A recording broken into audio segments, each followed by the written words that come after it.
Hey, what's up, everybody? This is Pollux.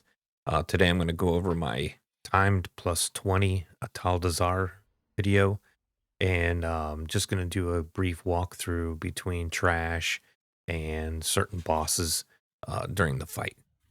Everybody's routes are going to be different.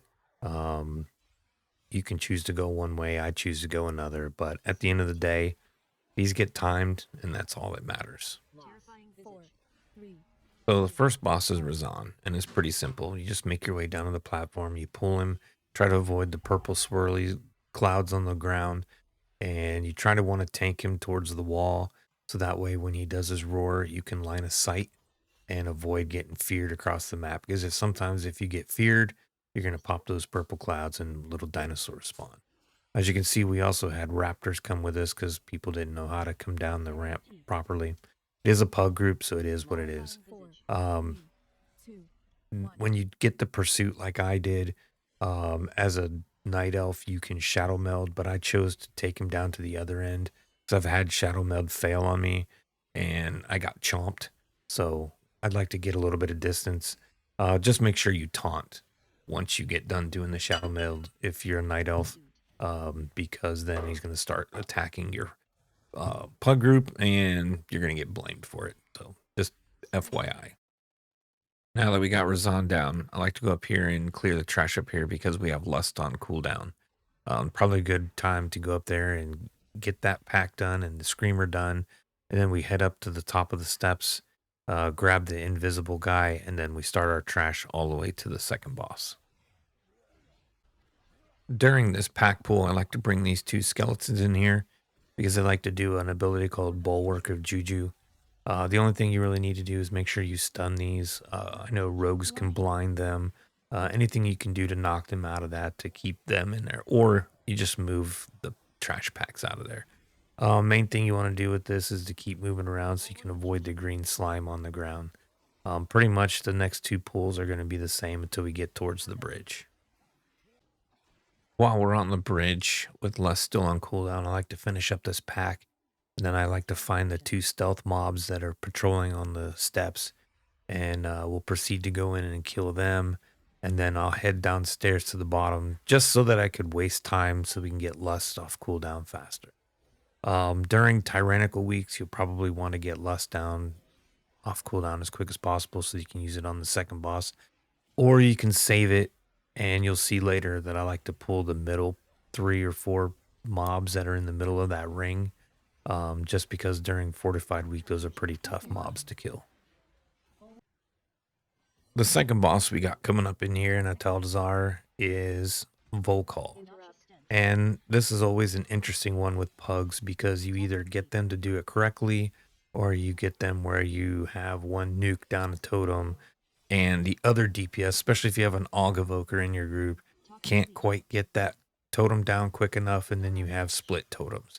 Obviously, the goal is that you want all the totems to die at the same time, and once you get all those totems to die at the same time, and then Vocal becomes active.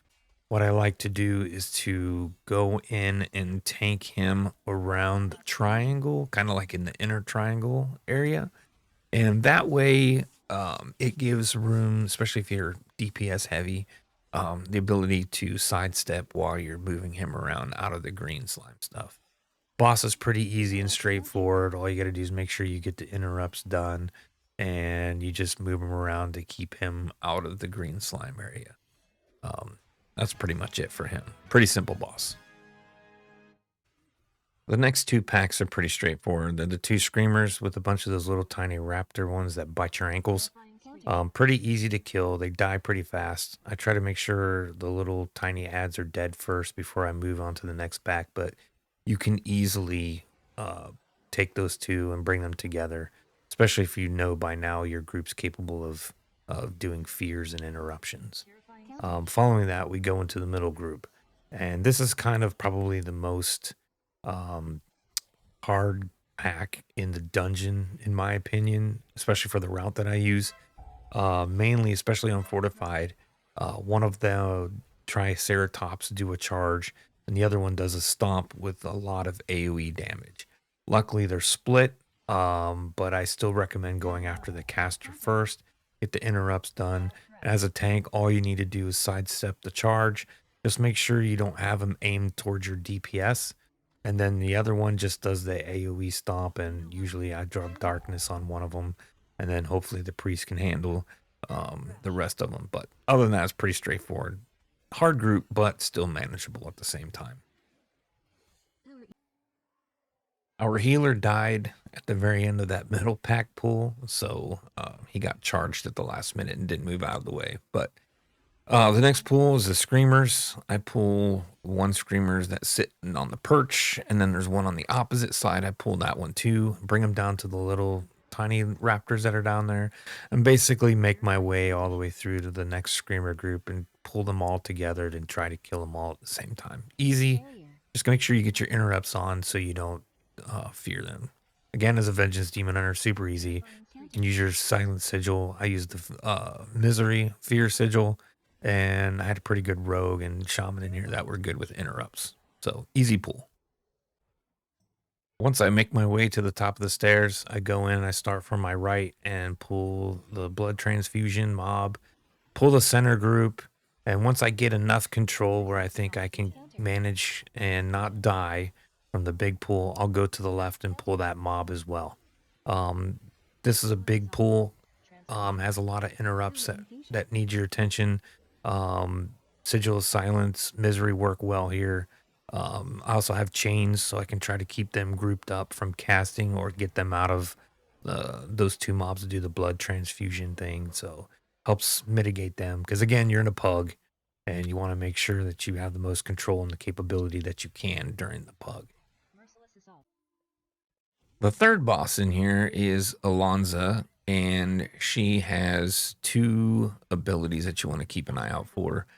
One, she will spawn an ad, and basically what the ad will do is try to soak up all the little blood pools on the ground. So you want to do all kinds of CC, any CC that you can. I used chains, we had stun, just keep the mob from moving out there and soaking up there.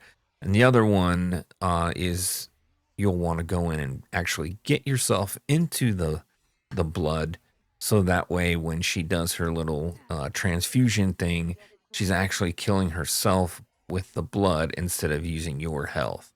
Unfortunately, during this fight, the priest died, and because the priest wasn't keeping themselves healed up, but keeping everybody else healed up, and died. And towards the end of the fight, I died because I just couldn't keep myself up with the blood transfusion going. So other than that, we killed the boss and then we moved on. The last boss in Atal'Dazar is Yasma. And this one is a pretty tricky boss in where you have to keep moving the boss because there's the purple spiders on the ground, and when they get bigger, they come after the players. And at the same time, you have an ability where you need to stack and kill the ads that spawn. Basically, they're your ghosts. And it gets pretty hairy, especially during Tyrannical Week. Thankfully, this is Fortified Week. In that with more health, the ads have more health, and it's a lot harder to take them down while you're trying to dodge the spiders at the same time. So what I like to try to do, and I know everybody else does it as a tank, is that you just basically kite her around the room. I like to use the gold line of the inner square as my guide to bring her around. Mostly what you want to do is kite her around so you're kind of away from the spiders. And then right before her ability and they spawn, the ad ability, the spider should start chasing. And that way you're hopefully your team can be away from the spiders, spawn the ads, kill them, and come back in DPS. But doesn't always work out that way. But anyway, try your best, and especially in a pug, and you'll get it down. This was my first Atal plus 20 completed in time for this season. Thanks for stopping by. Please comment, like, and subscribe if you'd like more of these videos. Thanks.